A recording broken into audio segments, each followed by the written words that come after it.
Capítulo 8 de este libro del Génesis, versículos 13 a 19. ¿Qué es lo que ahí dice la Escritura? Así pues, el año 601, el día 1 del primer mes, se secaron las aguas de encima de la tierra. Noé retiró la cubierta del arca, miró y vio que la superficie de la tierra estaba seca. El mes segundo, el día 27 del mes, la tierra quedó seca del todo. Entonces habló Dios a Noé y le dijo: Salid del arca, tú y contigo tu mujer, tus hijos y las mujeres de tus hijos. Saca todos los animales de toda clase que están contigo, aves, ganados y todos los reptiles que se mueven por la tierra, que llenen la tierra y se multipliquen sobre ella. Salió pues Noé, y con él sus hijos, su mujer y las mujeres de sus hijos. También salieron del arca todos los animales, los ganados, las aves y los reptiles que se mueven por la tierra, según sus familias. Dios mismo decide mantener el orden cósmico. Es decir, Dios mismo va a conservar la primaria ordenación de la creación que fue hecha por Él. O sea que Dios no solo ha creado, sino que incluso mantiene en pie lo creado a partir de una reordenación que implicará, de hecho, un nuevo aspecto al conjunto de la tierra. De hecho, después que la creación entera quedó completamente lavada, como si de suciedad se tratara, y después de eliminar toda la mancha que en ella había estampado la maldad de los seres humanos, porque sí deja como estas manchas, finalmente se ordena al justo salir del arca, como si lo hubieran liberado de aquella penosa cárcel.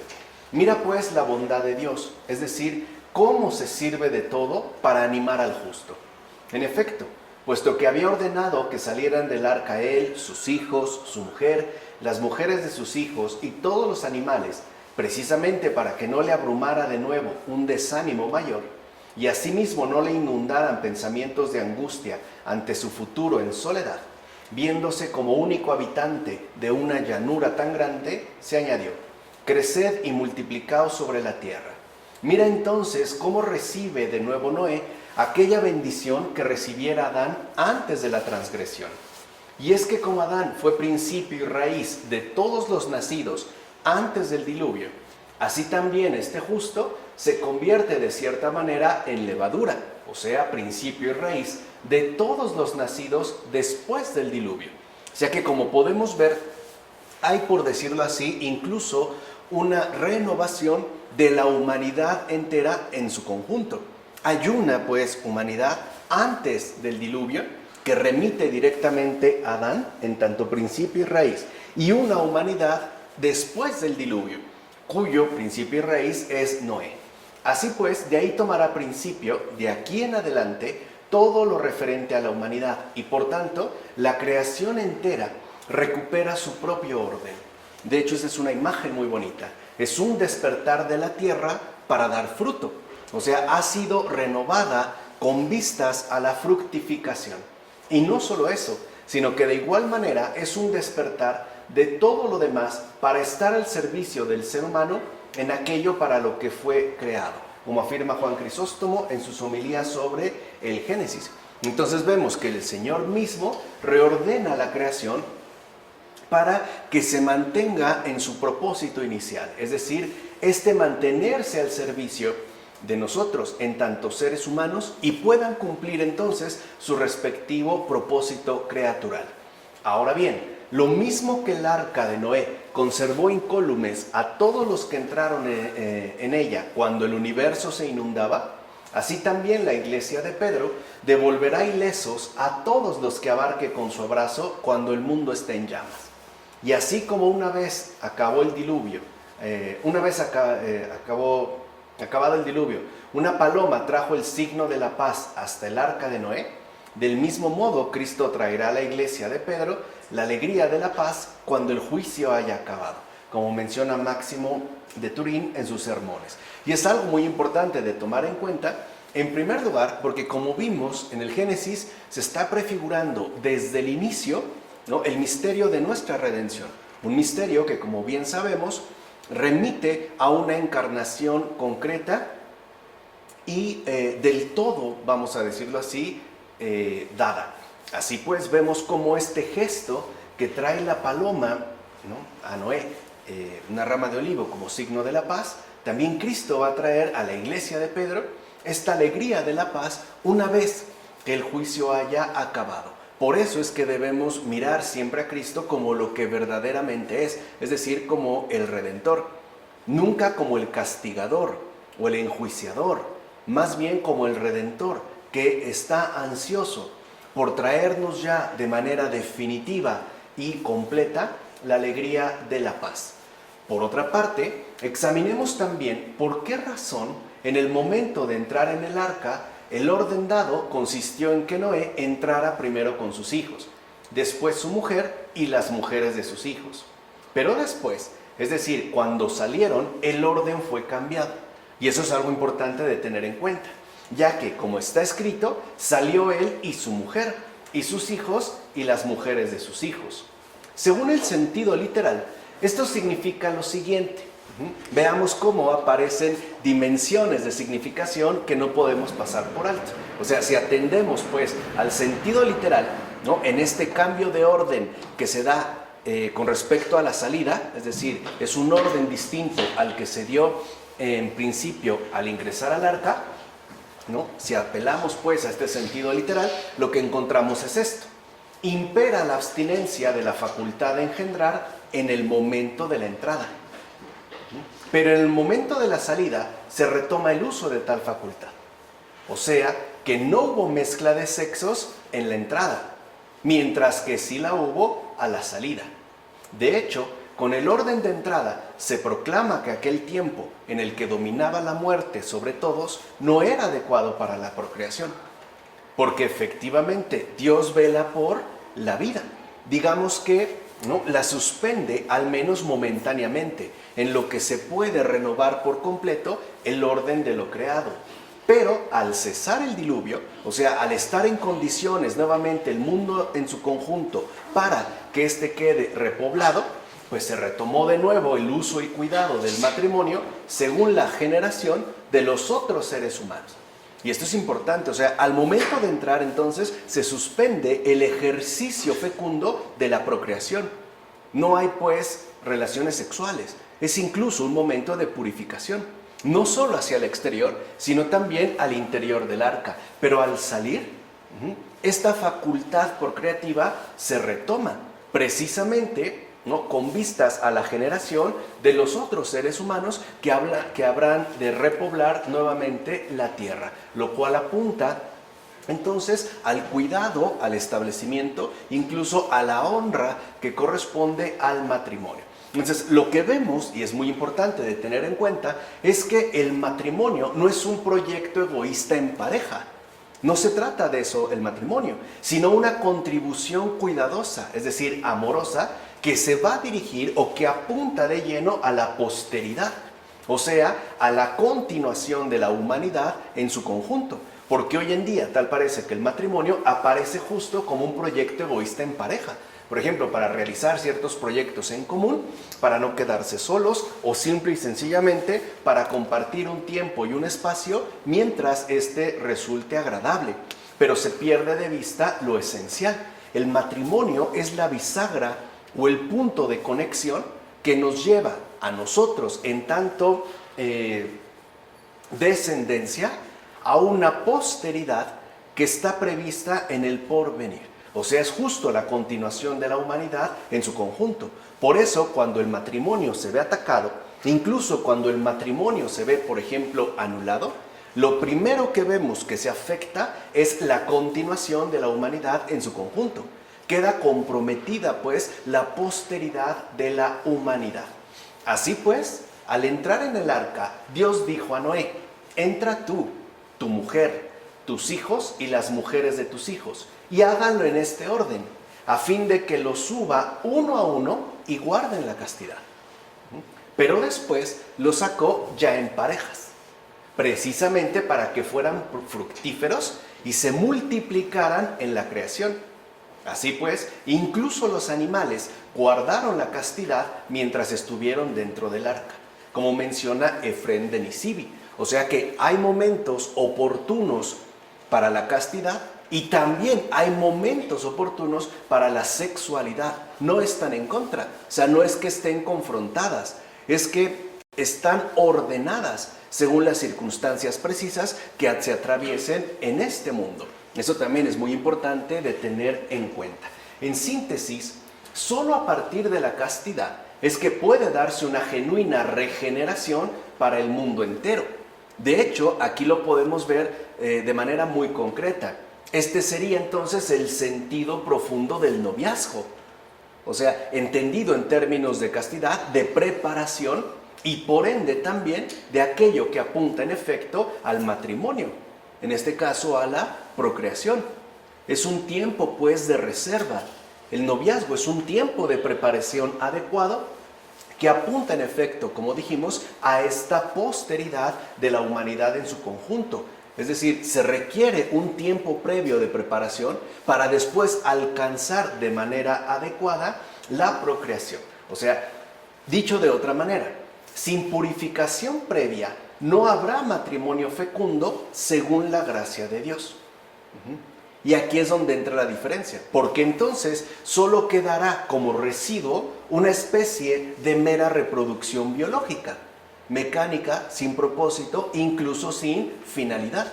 Por eso no es casual que muchas personas, por ejemplo, que se ponen a vivir en pareja, meramente así, en pareja, no encuentren algún sentido en el hecho de tener hijos.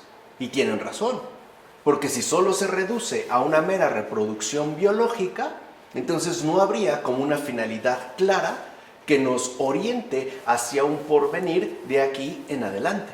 O sea, no habría pues una visión a largo plazo. ¿De acuerdo? Así pasamos en este capítulo 8 de los versículos 20 a 22. Entonces construyó Noé un altar al Señor y escogiendo de entre todos los ganados puros y de todas las aves puras, ofreció holocaustos sobre el altar. Al aspirar el Señor el suave aroma, dijo en su corazón: no volveré más a maldecir la tierra por causa del hombre, pues la inclinación del corazón humano es mala desde su juventud. Y no volveré más a destruir a todos los seres vivos como acabo de hacer. Sementera y siega, frío y calor, verano e invierno, día y noche, no cesarán mientras dure la tierra. Fíjense, para empezar, Dios admite ese mal misterioso que anida en el corazón de los seres humanos.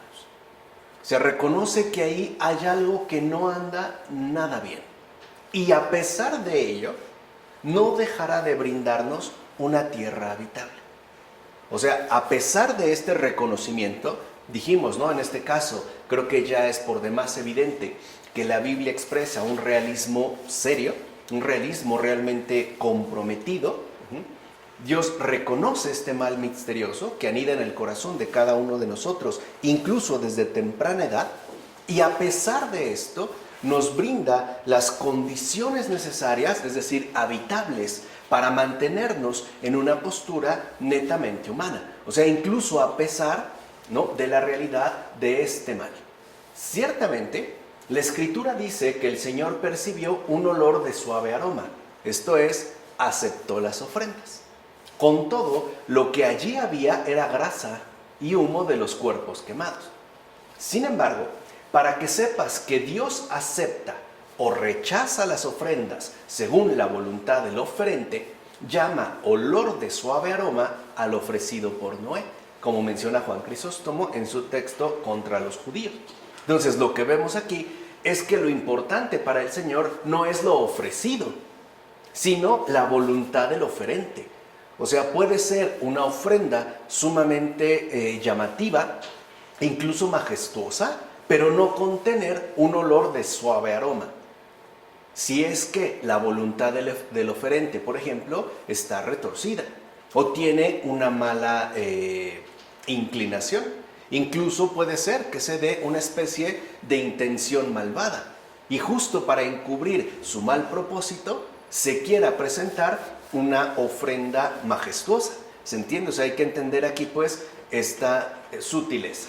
En efecto, el Señor no olió el perfume de la carne de los animales o el humo de la leña, sino que más bien escrutó y vio la simplicidad de corazón con la que Noé ofreció el sacrificio. Es decir, por todo y a favor de todos. Este es un real ofrecimiento.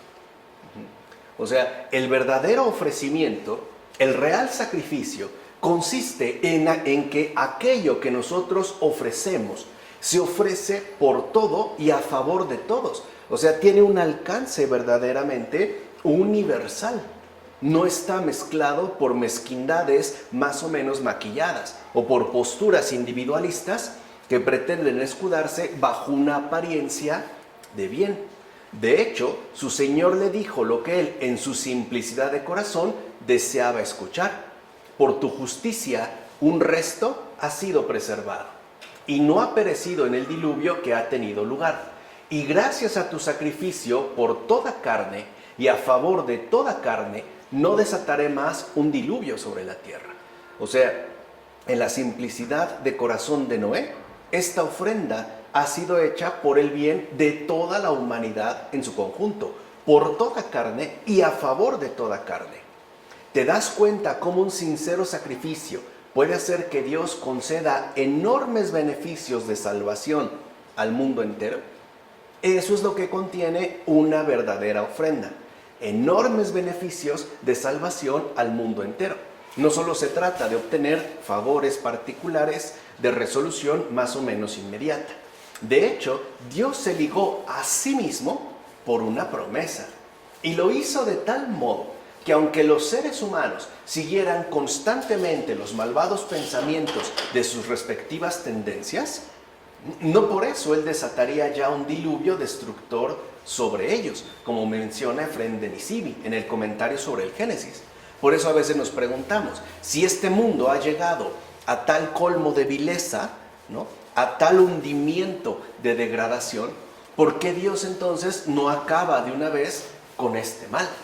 Por esa promesa que ha realizado. Y sobre todo, porque lo que podemos detectar es que a partir de este momento, es decir, a partir de este nuevo reordenamiento, será el amor de Dios quien lo asuma todo y lo abarque a todos. O sea, se opone pues esta maldad que está presente en nosotros, al menos en términos potenciales, a su amor que tendrá ahora la primacía, ¿no?, en todas las cosas que sucedan y en cada persona en concreto. Ahora bien, consideremos con mayor atención qué se quiere dar a entender cuando se dice: dijo el Señor en su corazón, no volveré ya a maldecir la tierra por las obras de los hombres. De entrada, con esto se deja en claro que aunque hubiese castigado al género humano con la destrucción, sabe muy bien que el castigo de la ley ayuda al temor y al conocimiento de la doctrina. Es decir, el castigo de la ley ayuda más al ser humano que la mutación de la naturaleza. En efecto, es un hecho que en algunos casos la naturaleza humana sí puede ser corregida, pero no puede ser cambiada en todos. Por tanto, Dios castigó para que tengamos temor y asimismo perdonó para que tengamos salvación. Dios pues castigó una vez para dar ejemplo, pero perdonó para que en el futuro la amargura del pecado no dominara de modo constante. Fíjense qué importante es este proceder.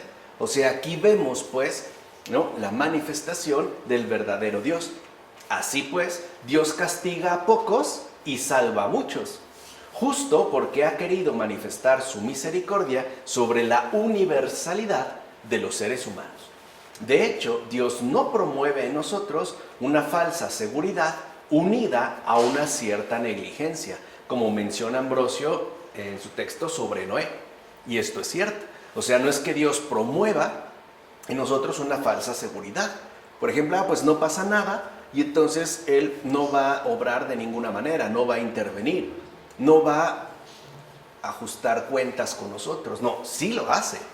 Porque de no ser así, entonces al mismo tiempo se promovería en nuestra propia conducta una cierta negligencia.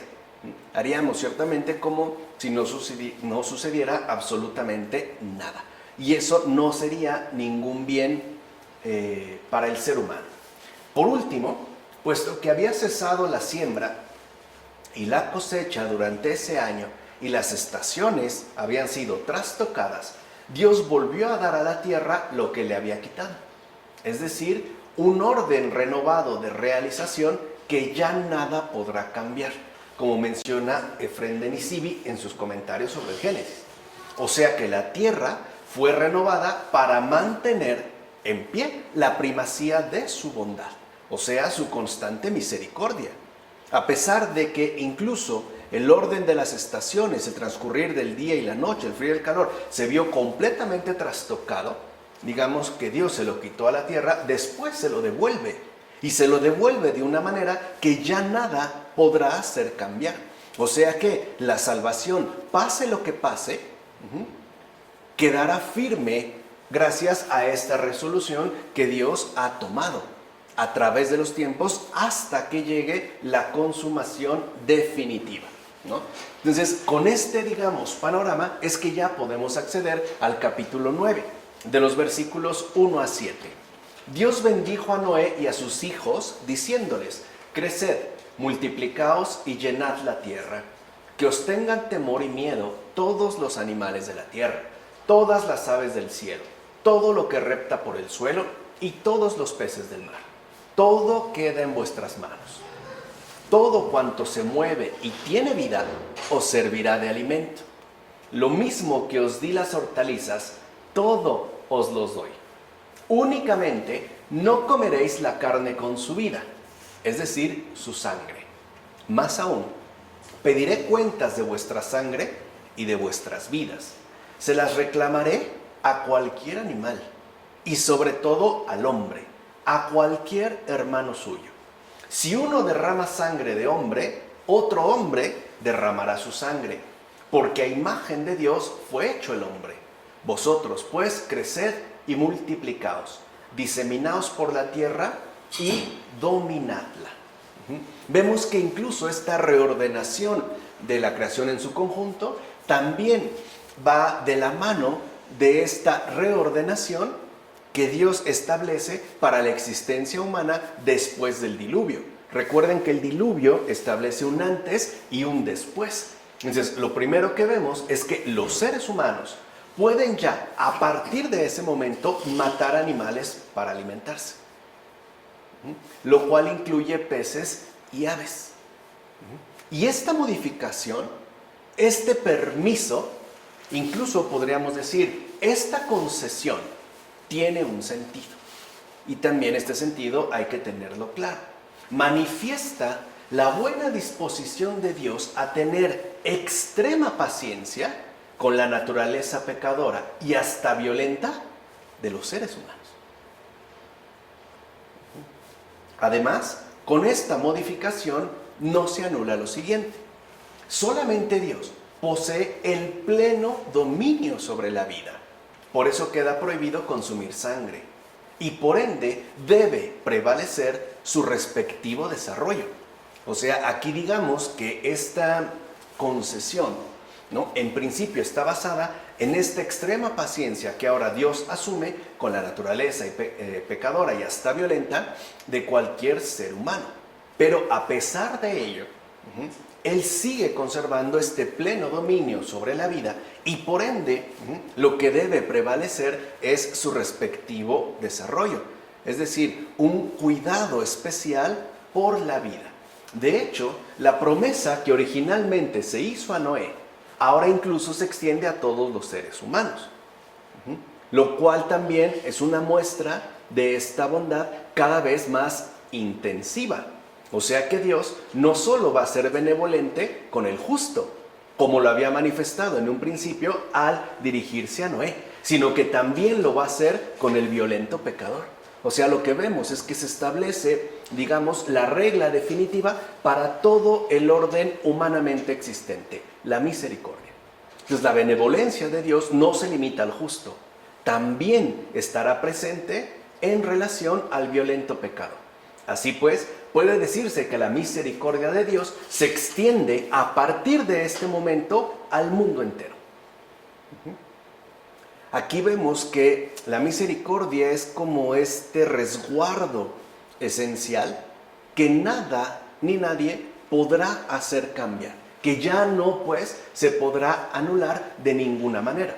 Entonces lo que vemos es que de fondo su bondad se manifiesta en términos de paciencia extrema con el pecador empedernido.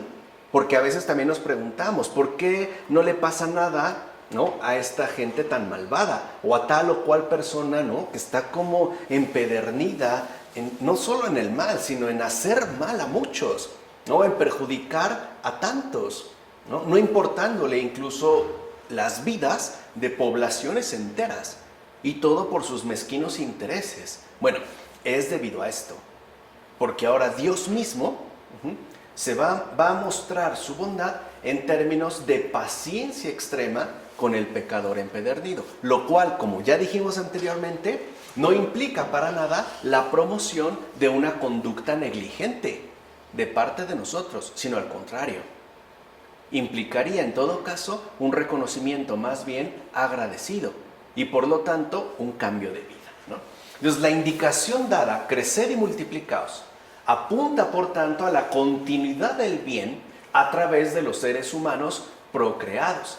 De hecho, se trata de evitar que los nacimientos humanos, fíjense qué importante, se conviertan en desastres posteriores en términos de multiplicación de la maldad. Ese sería, digamos, como el propósito central. Evitar, pues, que una vida humana, en tanto vida, se convierta en cómplice o contribución para la multiplicación de la maldad. Por eso, no es casual que lo primero que se destaca en estos versículos es la bendición de Dios. Por eso habíamos hablado también, un poco antes, de esta ordenación dada a la castidad y a la procreación. Evitar, pues, que los nacimientos no se conviertan en producciones mecánicas, ¿no?, que multipliquen la maldad, porque eso al final lo que termina provocando son desastres posteriores, o sea, verdaderas catástrofes alrededor del mundo. En efecto, Dios bendijo a Noé y a sus hijos para que fueran fructíferos y se multiplicaran según la virtud. Por eso se les prohíbe comer carne que no haya sido sacrificada, es decir, cometer asesinato. Esa es la indicación. En efecto, la sangre que no ha sido derramada a sacrificio posee pues su aliento vital y por tanto es intocable, como menciona Efrén de Nisibi en su comentario sobre el Génesis.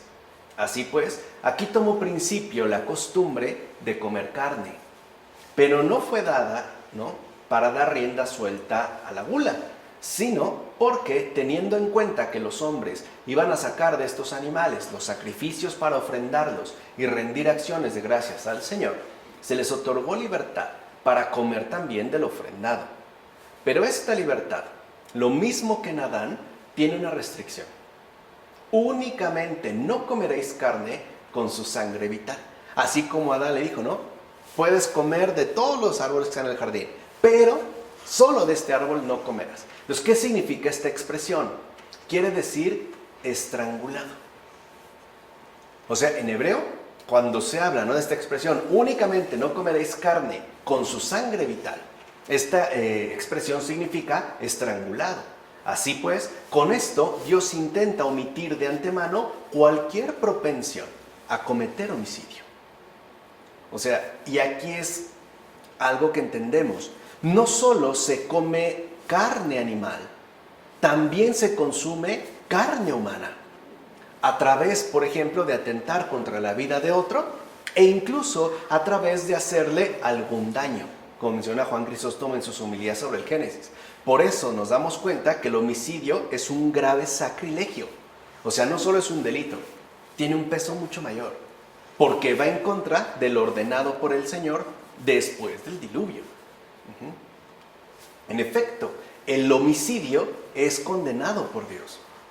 Si el hecho de ser de la misma raza no es para ti impedimento, ni la comunión de naturaleza te aparta del mal propósito, o sea, el homicidio, sino que, haciendo caso omiso de la compasión fraterna, eres todo entero presa de este malvado empeño, piensa que también él ha sido hecho a imagen de Dios. Así pues, es Dios quien le ha concedido grandes prerrogativas y también le ha confiado el cuidado de la creación. Desiste pues tú de tu criminal deseo. Si uno comete innumerables asesinatos y derrama tanta sangre, ¿cómo podrá pagar por ella? ¿Acaso no tendrá entonces que derramar la suya? ¿Acaso es posible obtener un cálculo preciso? Piensa más bien que no tardando mucho, el asesino recibirá un cuerpo incorruptible que estará sujeto a continuo y eterno castigo, como menciona Juan Crisóstomo en sus homilías sobre el Génesis. Entonces debemos, por tanto, entender de manera muy clara que lo natural siempre implica lo sobrenatural. Siempre. Son de hecho inseparables. O en términos un poquito más técnicos, lo visible siempre está en relación con lo invisible. Por eso no solo se trataría, digamos, de un delito, sino que incluso apuntaría a una realidad mucho más extrema, a un sacrilegio. Porque a pesar de toda la mitología jurídica, como menciona, ¿no?, este gran teórico del derecho, Paolo Grossi, en los términos contemporáneos, que se ha desatado, ¿no?, que algo sea legal, no significa que esté bien. No se puede encubrir bajo un marco de cierta legalidad. O sea, incluso no podemos equiparar legalidad con moralidad. Más bien iría al revés, porque hoy sabemos que legalmente se pueden cometer también muchas atrocidades, un montón de injusticias. Entonces, que algo, ¿no?, lo pinten de legal, no quiere decir que también es moral o moralmente incuestionable, ¿no?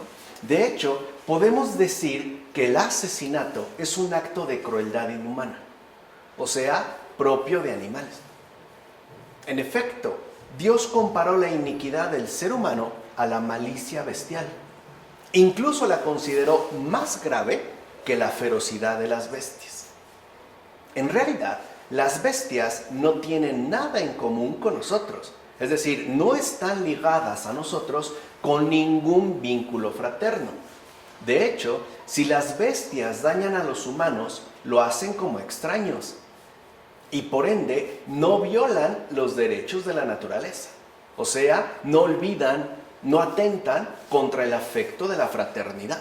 Por eso un león puede atacar a lo mejor a un cazador desprevenido, ¿no?, o alguien que cometió un acto imprudente, por ejemplo, tratando de acercarse mucho a los animales. Por eso peca más gravemente el ser humano que engaña al hermano, justo porque al hacerlo, lo que hace es despreciar la comunión fraterna. O sea, atenta pues contra el vínculo de la propia naturaleza. ¿O acaso no es hermano nuestro aquel que se unió a nosotros en la misma generación maternal? En efecto, una misma naturaleza es la madre de todos los seres humanos. Y por tanto, todos somos engendrados de una misma y única madre. Todos, pues, estamos ligados por un mismo vínculo de parentesco, en términos humanos, como menciona Ambrosio en su texto sobre Noé. Entonces, matar al hermano es atentar contra la propia naturaleza humana. Es matricidio. Es atentar directamente contra la madre de todos nosotros. O sea, estamos atentando pues contra nuestra propia matriz común. Estamos pues yéndonos, ¿no?, al punto más profundo de nuestra auténtica condición humana. Aquí entendemos esta, digamos, dimensión que en efecto posee, por ejemplo, el aborto. No es que sea una cuestión reducida a un problema más o menos legal. Es que se atenta contra nuestra propia matriz, ¿no? Y así pasamos a este capítulo 9, de los versículos 8 a 17. Dios dijo a Noé y con él a sus hijos: He aquí que yo establezco mi alianza con vosotros y con vuestra descendencia, con todo ser vivo que esté con vosotros, aves, ganado y todos los animales de la tierra que os acompañan, con todo lo que ha salido del arca y con todos los vivientes de la tierra. Establezco pues mi alianza con vosotros. Nunca más será exterminada toda carne por las aguas del diluvio, ni habrá más diluvio para destruir la tierra.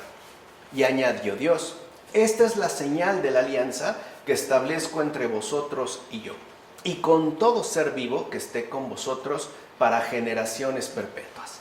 Pongo mi arco en las nubes, que servirá de señal de la alianza entre la tierra y yo.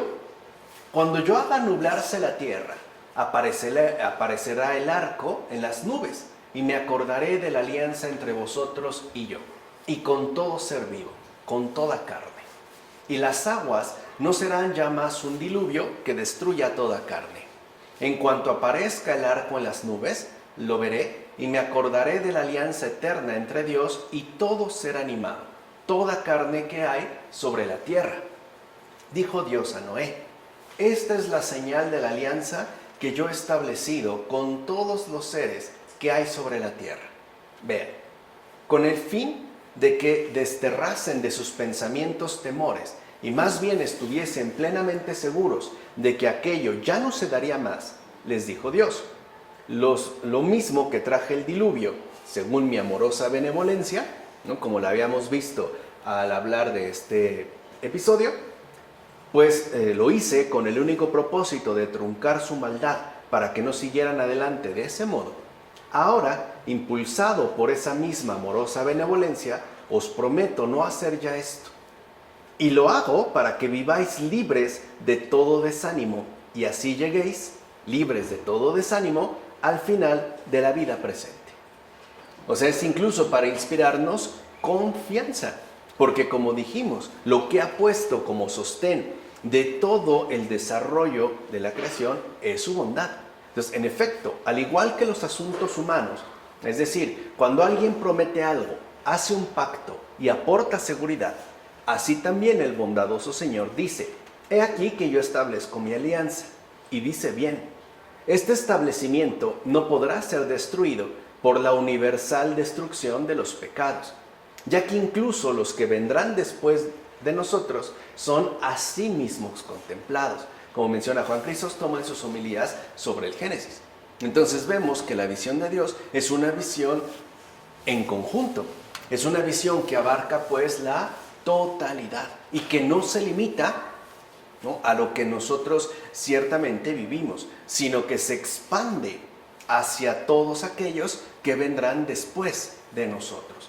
En efecto, Dios se ligó a sí mismo por una promesa, de tal modo que aunque los seres humanos sigan constantemente los pensamientos malvados de sus desordenadas tendencias, Él ya no desatará un diluvio sobre ellos, como menciona Efrén de Nisibi en su comentario sobre el Génesis. Esta es pues la gran alianza. O sea, aquí es donde ya se instituye la alianza eterna. Así pues, ¿quién es el que encadena el agua en las nubes? O mejor dicho, la detiene allí. ¡Oh maravilla! Con su sola palabra domina la naturaleza que fluye. O bien, la derrama sobre la faz de toda la tierra y la reparte en el tiempo oportuno y por igual, sin permitir que la sustancia líquida quede libre y sin frenos. Porque por mucho que caiga un tormentón, no inunda toda la tierra. Puede provocar ciertas inundaciones, lamentablemente, pero no, o sea, literalmente no la ahoga.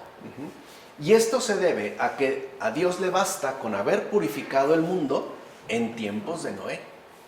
De hecho, el que es supremamente veraz no olvida jamás sus promesas, como menciona Gregorio Nacianceno en sus discursos. O sea que todo lo que Dios hace queda bien hecho, de una vez y para siempre. Por eso es que nada detiene ni altera en lo esencial la perfección de su obra. Aunque nosotros, ¿no?, nos quedemos pues como detenidos en lo que aparece como inmediato, en realidad esto no significa que se haya modificado en lo más mínimo esta alianza eterna. Es decir, lo esencial que Dios ha realizado y que además ha realizado de una vez y para siempre. Así accedemos ya a los versículos 18 a 29 de este capítulo 9. Los hijos de Noé que salieron del arca fueron Sem, Cam y Jafet. Cam es el padre de Canaán. Estos tres fueron los hijos de Noé, y a partir de ellos se pobló toda la tierra. Noé, que era labrador, fue el primero que plantó una viña.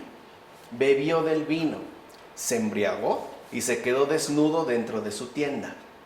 Cam, el padre de Canaán, vio la desnudez de su padre y afuera se lo contó a sus dos hermanos. Entonces Sem y Jafet tomaron un manto, se lo echaron ambos al hombro y andando de espaldas, con el rostro vuelto, cubrieron sin verla la desnudez de su padre. Cuando Noé despertó de su embriaguez y supo lo que le había hecho su hijo menor, exclamó: maldito sea Canaán, el más vil esclavo para sus hermanos. Y añadió: bendito sea el Señor, Dios de Sem, que sea Canaán su esclavo. Dios engrandezca a Jafet, habite en las tiendas de Sem y sea Canaán su esclavo. Después del diluvio vivió Noé 350 años. El total de los días de Noé fue de 950 años. Luego murió. Entonces, si lo ven, aquí el énfasis pasa de Noé a la descendencia, o sea, a una especie de porvenir inmediato, lo que ha surgido pues ya. Para empezar, debemos darnos cuenta que la embriaguez de Noé se debió al desconocimiento, no a la incontinencia. Pues Noé desconocía no solo la cantidad que hay que beber, sino también la manera en que es preciso mezclar la bebida para soportarla adecuadamente. Además, que estuviera desnudo no es algo raro, ya que hasta la fecha hay quienes se desnudan para ir a dormir. De hecho, el sueño quita la sensación de embriaguez. Así pues, el sueño unido a la borrachera concuerda de manera convincente con la desnudez de Noé, como menciona Teodoreto de Ciro en sus cuestiones sobre el Génesis. Entonces, hasta cierto punto, lo ocurrido a Noé es normal. No así la conducta de aquel, de Cam, que al ver a otra persona en tal estado, no le ayuda para nada. Que hoy también, por decirlo así, somos bastante cámicos, ¿no? O imitadores de Cam.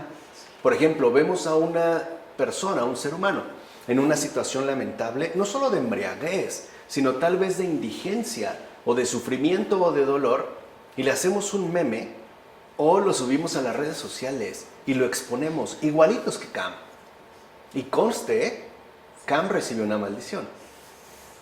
O sea, vean hoy lo que estamos haciendo, o sea, incluso en el mundo contemporáneo. Lo vemos a un ser humano en una situación lamentable y en lugar de ayudarle, nos burlamos y la exponemos. Incluso la evidenciamos. Hoy es bien común ver eso en las redes sociales. En esta especie de capturas secretas, ¿no? Para ridiculizar, ¿no? Incluso para burlarse, para denigrar a una persona que atraviesa pues una situación complicada, ¿no? En todo caso, algo queda claro: ni el viñedo ni el vino son algo malo, sino el abusar de ellos. En efecto, no es el vino por sí solo quien engendra los funestos pecados, sino la mente corrompida. Una mente que aún no estando embriagada con vino, se mantiene como borracha y por tanto como llena de delirios.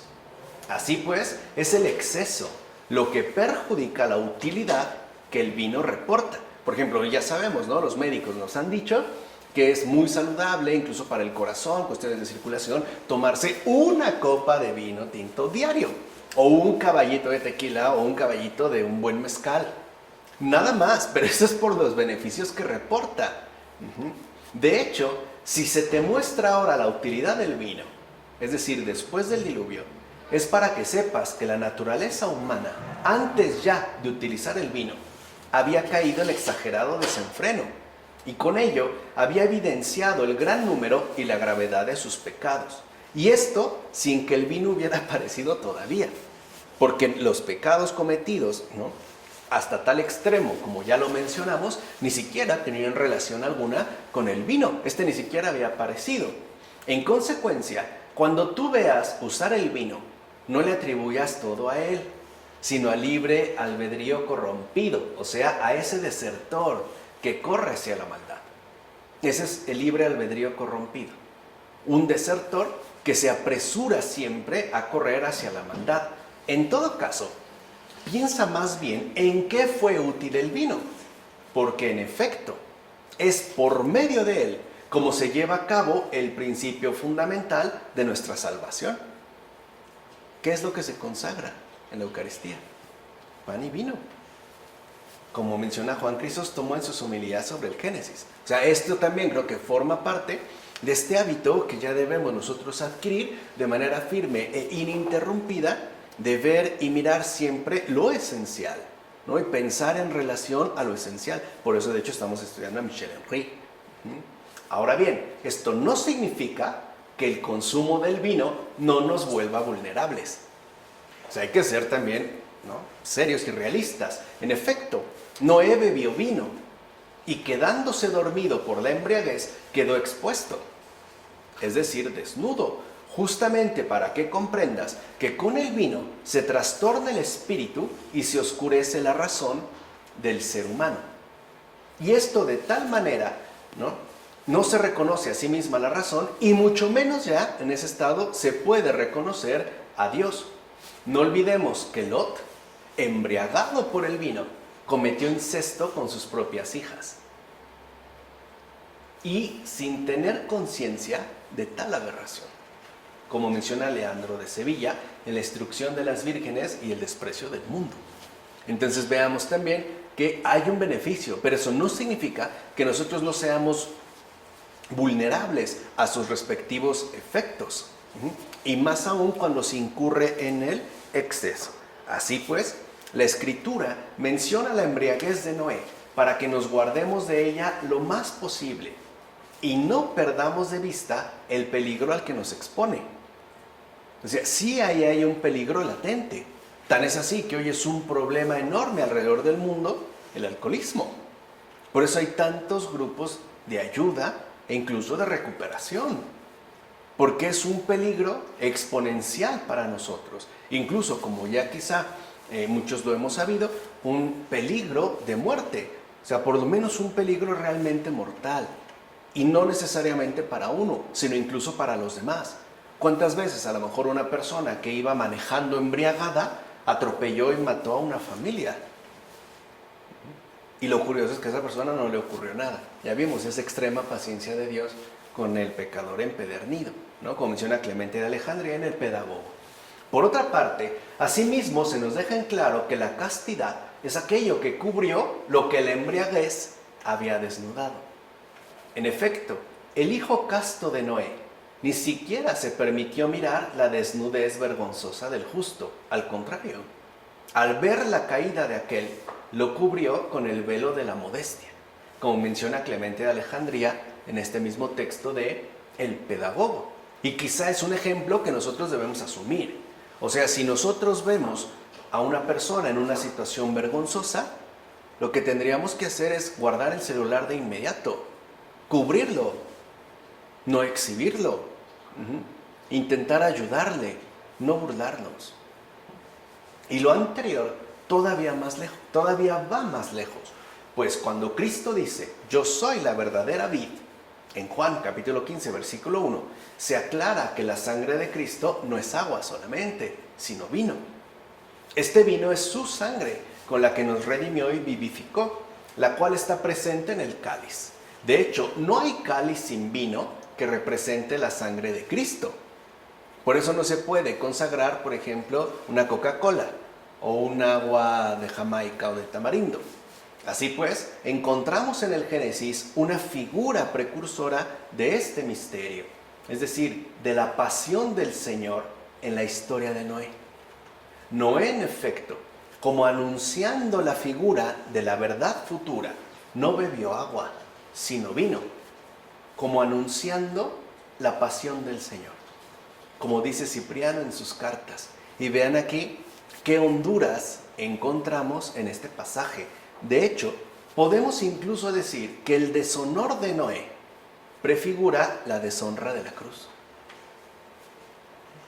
En efecto, después del diluvio, Noé bebió hasta emborracharse y quedó descubierto en sus vergüenzas. Y vino el hermano mayor y se burló de él. En cambio, el hermano menor lo cubrió sin siquiera mirarlo. Todo esto hace alusión al Salvador, que en la cruz apuró por completo la copa de la pasión. Bebió, se embriagó y dejó al descubierto sus muslos con deshonra. Lo de Noé simboliza, por tanto, la ignominia de la cruz. Fíjense, vino pues el hermano mayor, es decir, el pueblo judío, y en efecto se burló de él. Pero el hermano menor, es decir, el pueblo de los gentiles, cubrió su ignominia, como menciona Jerónimo en su tratado sobre los Salmos. Entonces, mirar a Noé desnudo es mirar a Cristo en la cruz y, por tanto, o burlarse de él o cubrirlo con nuestro amor. Hoy, ¿qué hacemos, pues, cuando miramos a Cristo desnudo en alguien más? Cuando vemos a otra persona en una situación vergonzosa, en una situación, lamentable, nos deberíamos de lamentar porque esa persona esté atravesando algo así, no burlarnos de él jamás, porque eso es burlarse de Cristo, eso es atentar contra el Señor, eso es también cometer una grave ofensa. Por eso es tan importante, vuelvo a insistir, esta contemplación, ¿no?, de lo esencial y no perder de vista al Señor, incluso en su radicalidad vergonzosa, o sea, en su verdadera condición de crucificado. Ahora bien, ¿qué maldad cometió Canaán si fue Cam, su padre, el que vio y se burló de la desnudez de Noé? O sea, podemos preguntar en un primer momento, ¿y Canaán qué? Si el que hizo en este caso, ¿no?, la burla, si el que se comportó de manera inapropiada fue su papá, o sea, Cam. Debemos tener en cuenta lo siguiente: a Cam, que fue bendecido junto con los que subieron y salieron del arca, no le maldijo Noé en su persona, sino en la de su hijo, que en efecto fue maldecido y afligido, como menciona Efrén de Nisibi en su comentario sobre el Génesis. Así pues, ¿por qué descarga Noé la venganza por el pecado de Cam sobre su hijo Canaán? ¿Por qué por el pecado de Salomón ve su hijo su reino dividido? ¿Por qué el castigo que merecen los pecados de Ahab, rey de Israel, cae sobre sus descendientes? ¿Por qué se lee en los libros santos lo siguiente: se cobra el pecado de los padres con los hijos, sus descendientes, y castigo el pecado de los padres en los hijos hasta la tercera y la cuarta generación? Expresión que puede de hecho tomarse por un número indefinido de años. O sea, no se va, digamos, literalmente contra él, sino contra la descendencia, como menciona Agustín en su réplica a Juliano. Entonces, la maldición, fíjense, pasa entonces de la humanidad al hijo. O sea que el padre, en este caso figurado por Noé, ha hecho recaer todo castigo sobre su propio hijo hecho carne, no sobre nosotros.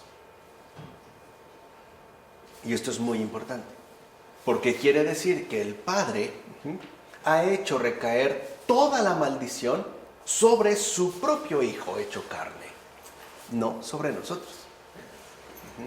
Ahí se ve ya, digamos, una figuración mucho más definida de lo que es el misterio de la redención. Y esto hay que tomárselo muy en serio. En efecto, ¿qué culpa tiene Canaán de lo hecho por su padre Cam? Es decir, ¿qué culpa tiene el Hijo de Dios, nacido de María, de todo lo hecho por nosotros en tantos seres humanos? ¿Qué culpa tiene él? En todo caso, algo queda claro: la maldición pasa por completo al Hijo, cuya figura es el hijo de Cam, no al responsable directo, porque el responsable directo es la humanidad bendecida después del diluvio. O sea que incluso, ¿no?, esta bondad de Dios se va a ver reflejada de una manera absolutamente extrema. Ahora, el castigo total, y que además correspondería a la humanidad en su conjunto, recae sobre el Hijo del Padre, sobre el Hijo hecho carne. ¿Para qué? Para que toda esta maldición sea asumida por Él y para nosotros quede intacta la bendición. Él sufre pues por nosotros. Y vean cómo ya se está anunciando desde estos versículos del Génesis. O sea que el Padre, fíjense, sentencia ya al Hijo, a su Hijo, al castigo, la pasión y la crucifixión.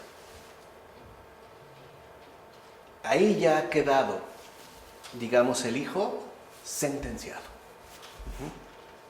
Por eso no será necesario destruir de nuevo la tierra con el diluvio, ya que en el Hijo recaerá todo el peso de cualquier pecado cometido. Es decir, desde el primero hasta el último, sobre él y solo sobre él. Ya desde aquí, fíjense, en este nuevo comienzo de la humanidad, el Hijo de Dios ya ha quedado sentenciado. Sobre él va a recaer entonces toda la maldición, es decir, todo el peso de cualquier pecado cometido, desde el primero hasta el último. Entonces, Cam, hijo de Noé, representante de la humanidad, conserva la bendición de Dios, pero el Hijo no. Fíjense qué extremo, ¿no? Es entonces el amor de Dios. Para que nosotros permanezcamos bendecidos, el Hijo ha sido maldecido. El propio Hijo de Dios. Y sus descendientes, o sea, los santos, asimismo compartirán su destino hasta el fin del mundo. O sea, esto tampoco va a modificarse, ¿no? Vemos la extensión de la bondad divina.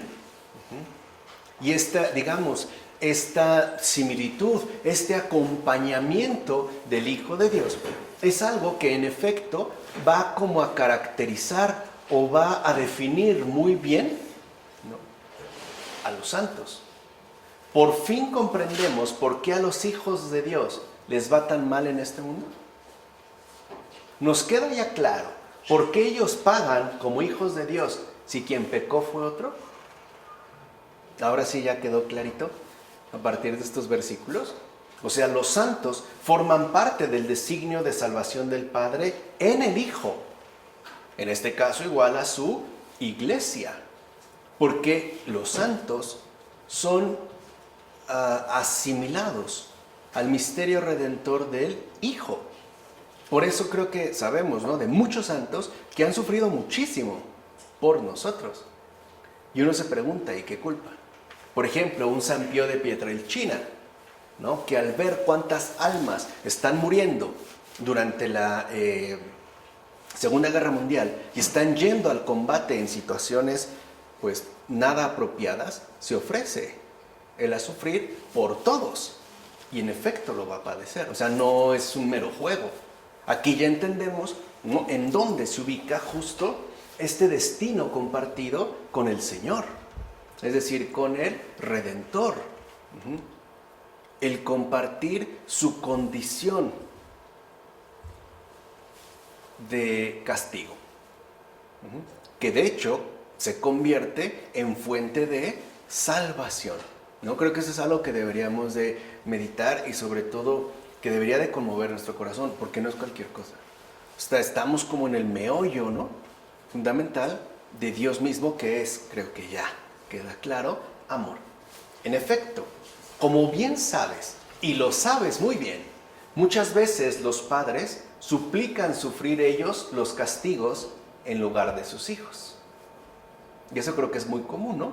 A veces preferiríamos que nosotros sufriéramos lo que ellos. De hecho, en cuestión de castigo, les es más penoso y doloroso el ver a sus hijos castigados que ser ellos mismos sometidos a castigo. ¿Qué duele más? ¿Ver castigado y herido a tu propio hijo o que a ti te lo hagan en su lugar? Así pues, para que la bendición de Dios permaneciera intacta, el Hijo fue quien recibió la maldición. Por eso se dice, los padres no morirán por culpa de los hijos, ni los hijos por culpa de los padres. Como se menciona en el Deuteronomio, capítulo 24, versículo 16, ¿no? Lo menciona Juan Crisóstomo en sus homilías sobre el Génesis. Entonces, aquí vemos también que algunos herejes habían planteado que, claro, el padre, ¿no?, como que muy conchudo, pues envió a su hijo a que él sufriera y él se quedó muy contento en el cielo. No es verdad. para el padre es más doloroso ver a su hijo que si él mismo lo hubiera realizado. O sea, no es indiferente. En la película de La Pasión, esto se ve muy, muy bien. No sé si la vieron, ¿no? La que produjo Mel Gibson. Por cierto, una película impecable. O sea, estoy hablando en términos netamente cinematográficos. No tiene ni un error. Es la única película que no tiene ni un solo error. En nada. Ni en audio, ni en producción, ni en postproducción. Ni uno, ¿eh? Es la única película literalmente perfecta. Y no fue galardonada. Y estoy hablando solo en cuestiones cinematográficas. Pero si se acuerdan de la imagen, en el momento en el que el hijo muere, ¿no? Hay una escena muy bella que sube la imagen, como al cielo, y se ve caer una gota, que cae a la tierra y esa es una lágrima del padre. Esa imagen creo que es de las más impactantes de esa película. Porque esa película habla demasiado, pues, ¿no?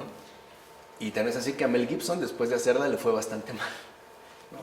Literalmente le cerraron las puertas en Hollywood, le hicieron la vida imposible, cayó también en alcoholismo, en depresión, y últimamente se repuso por haber producido y hecho esa película.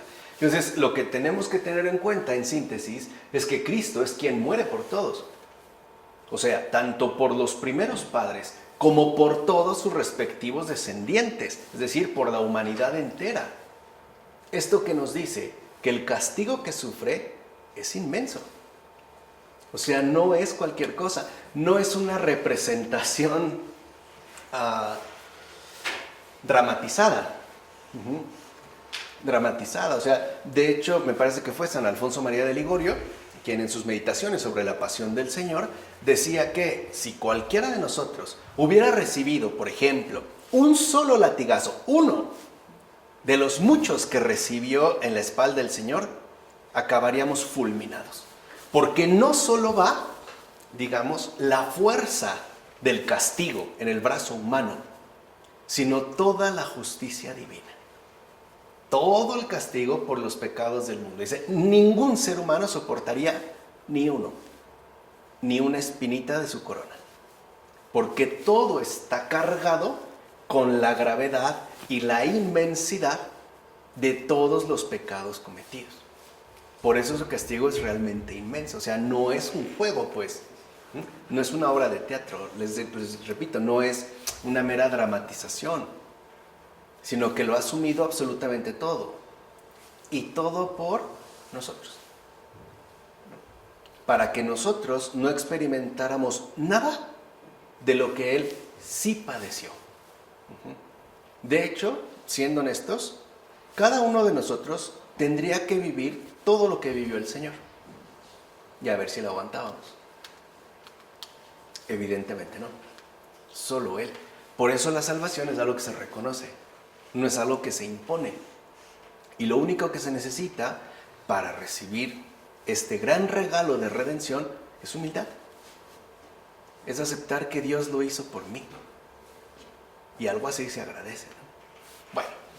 Y el propio Padre entonces también asume el dolor indescriptible por la muerte de su Hijo. Y todo para que nosotros, seres humanos, en ningún momento y bajo ninguna circunstancia quedemos desamparados. Es decir, privados de su divina y total bendición. De hecho, aquí sucede algo muy curioso. Pareciera que el Padre nos ha preferido a nosotros en lugar de su propio Hijo. Ha preferido que sea su Hijo quien sufra y no nosotros. Que nosotros quedemos siempre, ¿no?, resguardados por su bendición, no privados de su bondad. Así pues, esto nos invita también a honrar al Padre, con todo nuestro corazón, con todas nuestras fuerzas y con todo lo que somos. Porque el Padre suele quedar también como muy eclipsado, ¿no? Como si Él no tuviera alguna participación concreta y definitiva. O sea, como si solo se remitiera a su ordenación, como a querer el plan de salvación. No, está involucrado. Y también lo ha vivido. Y también lo ha padecido. De hecho, sería muy interesante meditar no solo en la pasión del Señor, que por supuesto es nuestro pilar, sino también en la pasión del Padre. Hay una pasión del Padre. Aquí ya dimos unas luces. También hay una pasión del Espíritu Santo. Sería interesante verla y además en su conjunto. Bueno, en consecuencia es la fe, fidelidad a la infinita bondad de Dios. Aquí es donde ya se prefigura, ¿no?, como el perfil más esencial de la fe, la que el Padre da al pecador en el castigo de su Hijo. Pues como dijera San Ambrosio, una prerrogativa de los padres es justo la educación de los hijos, como afirma San Ambrosio en este texto sobre los patriarcas. O sea que el Padre nos ha instituido a nosotros, hijos suyos, una gran escuela de salvación en su Hijo crucificado, en Él. Allí es pues donde está nuestra gran educación, nuestro gran centro de aprendizaje en el crucificado. Por eso, después de que Cam quedara maldecido en un hijo suyo, se bendijo de inmediato a Sem y a Jafet. Por tanto, la bendición queda plenamente confirmada en la humanidad. No olvidemos, por ejemplo, que Jafet se multiplicó y tomó como heredad las tierras del norte y del oeste, mientras que Dios incluso visitó la tienda de Abraham, hijo de Sem. O sea que aquí digamos como que el hijo ha quedado sentenciado, ¿no?, y Dios mismo, el Padre, ahora tiene como una mayor cercanía con los humanos, con la humanidad en su conjunto. Aunque claro, ya sabemos que ahí donde está el Padre, también está el Hijo y el Espíritu Santo. Por su parte, Canaán fue su esclavo en los días de José, hijo de Nun. Es decir, cuando los israelitas destruyeron sus poblaciones y esclavizaron a sus jefes. Así pues, fíjense, Canaán, que puede verse como una figura negativa, despreciable, etc., es también figura de Cristo. Es el Hijo cargado hasta el extremo con el castigo de Dios. Porque siendo sinceros, el Hijo de Dios hecho carne, el crucificado, es el despreciado, el humillado, ¿no?, el esclavo de los bendecidos. ¿No se ha vuelto nuestro esclavo? ¿No incluso está a nuestro servicio, atendiendo siempre nuestras peticiones? O cuando hemos entrado a una parroquia, hemos estado ante un sagrario y le hemos querido hablar o platicar con él o pedirle algo y hemos escuchado, permíteme, no, ahorita te atiendo, o vuelve mañana. Está como esclavo. Y además día y noche, y además calladito. Callado, ¿no? O sea, incluso para trasladarse de aquí a acá, requiere de nuestras manos, ¿no? Digamos, enloquecido esclavo de amor, ¿no? Loco de amor por nosotros. Y que incluso también se manifiesta como el repudiado, igual que Canaán, por sus hermanos mayores y hasta menores. Porque nosotros, en tanto hermanos menores, tampoco podemos decir que le hemos brindado el homenaje merecido. Tampoco. También nos hemos burlado. También lo hemos repudiado. También finalmente lo hemos, ¿no?, despreciado. Y esto último es muy importante, ya que nos pone al descubierto la presencia de nuestro Señor Jesucristo en todos los despreciados y repudiados. Fíjense aquí, ¿no?, cómo entonces hay una obra magnífica por parte de Dios. En el Padre, ¿no?, o el Padre, parece ahora dedicarse al resguardo y protección de los bendecidos, mientras que el Hijo, que también es Dios, asume, ¿no?, la postura y se compromete de lleno con los despreciados y repudiados, digámoslo así, con los maldecidos. Y el Espíritu Santo los reúne en uno solo. O sea, ninguno, ni los buenos ni los malos, han quedado fuera de la bondad divina. O sea, nadie pues ha quedado fuera de su abrazo salvador. Porque este abrazo salvador de Dios es la cruz. Por eso tiene los brazos extendidos. Dicho brevemente, Él, Dios, está presente, ¿no?, incluso en la figura, pues, en la persona de Cristo, tanto en los bendecidos como en los maldecidos. O sea, Él está ahí, tanto en los santos como en los pecadores. Y eso es algo que también tenemos que aprender a descubrir. a Cristo no solo en los bendecidos, claro, en los santos, no, también en los maldecidos, en los pecadores, en los despreciados, en los repudiados, que de hecho creo que es evidente, ¿no? Es algo que, por ejemplo, el Papa Francisco ha promovido mucho, el ir hacia las periferias, no quedarnos pues con una visión unilateral, sino ampliar la mirada para contemplar la presencia del Señor en todos, bendecidos y maldecidos, santos y pecadores. Porque siendo honestos, miremos a donde miremos, Él está ahí. Bajo una forma diferente, pero es Él. Por eso, entonces veremos que ya los siguientes versículos van a expresar el crecimiento y ampliación de toda la humanidad en su conjunto. Pues es gracias al Hijo que la humanidad, entiéndase, ¿no? En la Biblia, humanidad, se menciona los pueblos por la tierra después del diluvio. O sea, cuando en estos versículos se afirma los pueblos por la tierra después del diluvio, se está hablando de toda la humanidad, ¿no? Es que entonces esta, gracias al Hijo, puede extenderse y multiplicarse abundantemente. Él es el que nos ha abierto el camino. Gracias a Él es que nosotros pudimos y podemos seguir adelante, extendiéndonos e incluso multiplicándonos sin restricción. Y aquí vemos cómo hoy esa tendencia, ¿no?, a ir en contra del don de Dios de la vida es oponerse a la obra realizada por el Hijo. ¿Se entiende? Es decir, en contra de lo que el Hijo ha hecho. Es tanto como decirle, no queremos. No queremos seguir de ti, tú no eres el camino. Queremos irnos por otro lado. ¿De acuerdo? Entonces, si lo ven en estos versículos, insisto, el misterio de la redención ya queda mucho más definido y también se vuelve mucho más intenso. Empieza, ¿no?, como a lanzar destellos de sus rasgos mucho más esenciales. Por eso creo que al meditar ojalá, estos versículos del Génesis, ojalá que nuestro corazón lata más intensamente por este Dios tan increíble que ha hecho tanto, pero de verdad tanto, por nosotros. Bendito sea el Señor. En nombre del Padre, del Hijo, del Espíritu Santo. Amén.